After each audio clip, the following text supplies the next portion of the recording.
Welcome to Mike's Literary Minute, where books can be listened to and enjoyed. Hello. End of the year. It is the 31st of December. Yay, this shitty year's almost over with, and I honestly can't wait because it by far has been the worst year of my 52-year existence. But you're not here to listen to that. You're here to listen to what I think of books. And today, I'm going to be doing two videos. The first video, and the only reason it's the first video, is the book is on top.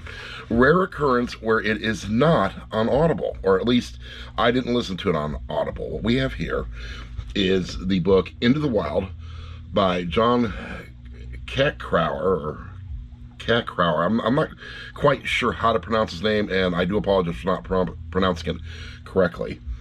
This, my sister found for me at a Goodwill for $1.59. And I like true crime stuff. I like, watching old reruns of True Detectives and Detective Files and Unsolved Mysteries and Forensic Files, stuff like that. I really enjoy that stuff. And I had heard about this story on one of those shows. And what this is a story of is a story of a guy by the name of Gross McCandless, who went up to Alaska to try and live in the wild, and, well, he wasn't prepared. He's dead.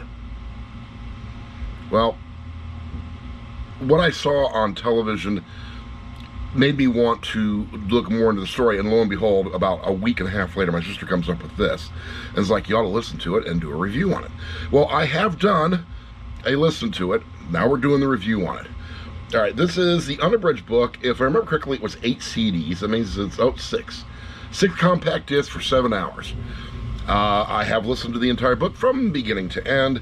And oh my God, if I never have to listen to this book again, I will be a happy camper. And the reason being is the book itself, I found it to be incredibly dry. It goes very deep into Chris McCandless' story. I mean, back when he graduates from college, gives away $25,000, gives away his car, decides he's going to go into a nomadic life, goes down to Mexico, is down in Mexico, runs into a bunch of problems, and lives through them. All right, that's cool. Personally, I'm the wrong color of white to go to Mexico. I live 3 hours from the Mexican border, and I have no want to go there at all. None. Well, this guy decided he was going to break into Mexico. Not the smartest move you could do, but hey, that's him, not me. He wants to do that, fine. Well, he goes up to, he's had all the success in the United States, all these different adventures he had. And the adventures sound great, but at the end of the day, he paid a hell of a price to go on an adventure. When I go on an adventure, I'd like to come home. Well, I guess technically he did come home in a box. I think the book spent too much time on his early life and not enough on why people wanted to get the book, which was his story once to get to Alaska and then onward. And I think that's one of the reasons why I can't wait to never listen to this book again. Because, yes, they had to set up the story. I understand that. I get that. I don't give a shit, though. I want to know the meat and the potatoes of the story. He's done all these adventures, that's fine. Gets to Alaska, he's run into a bunch of people that are in Alaska saying, dude, what you're getting ready to do is not smart, you're not prepared.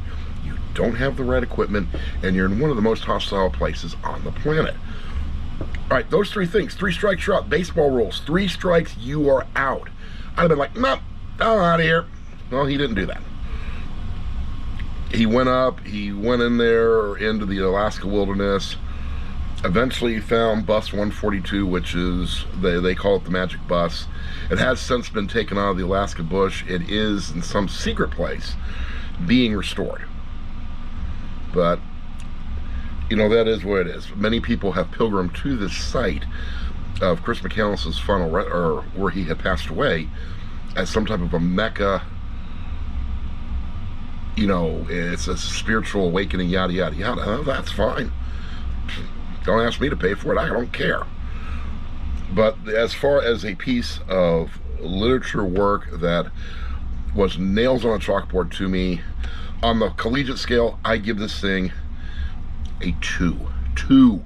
C. C minus, actually, is what it is. C minus is the 2. I thought the book was dry. I was expecting more of the forward story, not the backstory, and in my opinion, I got more of the backstory than the story of going to Alaska. And this was turned into a major motion picture. Even says so right there on the box. Major motion picture. I'm trying to get it angled right. I'm looking through my cell phone. There we go. There you go. All right. Expertly filed, I might add.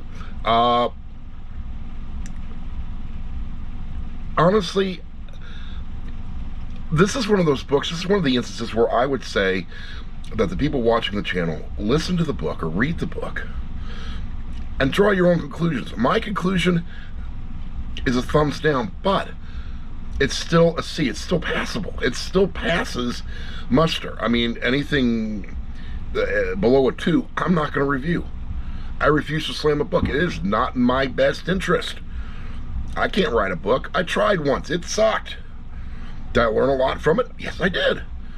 I learned that the people who write books for a living are very creative and very outside the box thinking. I can do a little bit of the outside the box. I can't do it all. I'd rather listen to the book than write the book. Now, as I said, I would highly recommend people at least give the book a chance.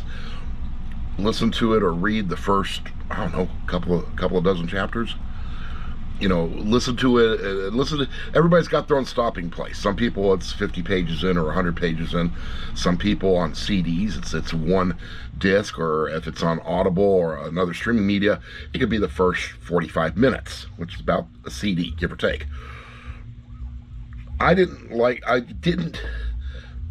It's not that I didn't like the book, I just didn't like the book. This is a gray area. I'm doing the video just to say that, you know, this was a book I personally didn't like, but once again, I am not the only person on this planet. I am one person with one view and one opinion. I do not speak for everybody. So on that book, I would sit there and say, listen to or read at your own risk. And who knows, you might like, this is the best damn book ever. This is better than Dashiell Hammett or you know, books that were done by Hamlet and Shakespeare, all the sonnets and plays, and it might be your favorite book of all time. And if that's the case, please, by all means, tell me I'm wrong. Go into the comments section, say, Mike, you apparently weren't listening closely enough because of this, and this. The book's a shit ton better than what you think it is, and this is the reason why. You know, this goes back to the like, the comment, the share, subscribe, all that other garbage that I say normally at the end, but, you know, I'm saying it now. If you've watched the movie, if you saw the movie in the theater and you liked the movie, let me know. What did I miss? Did I miss something in the book? Because I'll be honest with you, it was kind of background. I had one ear on it, and I was doing some other things at the time. I won't admit to what I was doing, but I was doing other things at the time. Maybe I wasn't paying close enough attention. Maybe it's on me, and it's actually a great book, and not what I consider a mediocre book. So, like, comment. Big thing is comment. Comment, like, share, subscribe. Death threats are always accepted, but you will get a rebuttal on those. Believe me, I've been threatened by the best, and I'm still here. What do y'all think? Let me know, and we'll catch you next year. As I said, you probably can hear bangs and pops in the background. I do live in South Texas. I live outside of San Antonio. I live in the county. That means fireworks are illegal. Gee, I'm hoping the rednecks at the bottom of the hill, who have been blowing shit up now for the past 2 weeks, I know this is mean to say, but when they're using their aerial cannons at 4:30 in the morning and waking my ass up, yeah, I hope they get a short fuse and the damn thing goes off and their face burns their eyebrows off. That's just me talking now. In the meantime, the rest of y'all people, stay safe. I've got 18 subscribers, and I want to see those 18 people next to them, a couple hours next year. So, be careful. Have a good New Year's Eve, and we'll see you in the next video.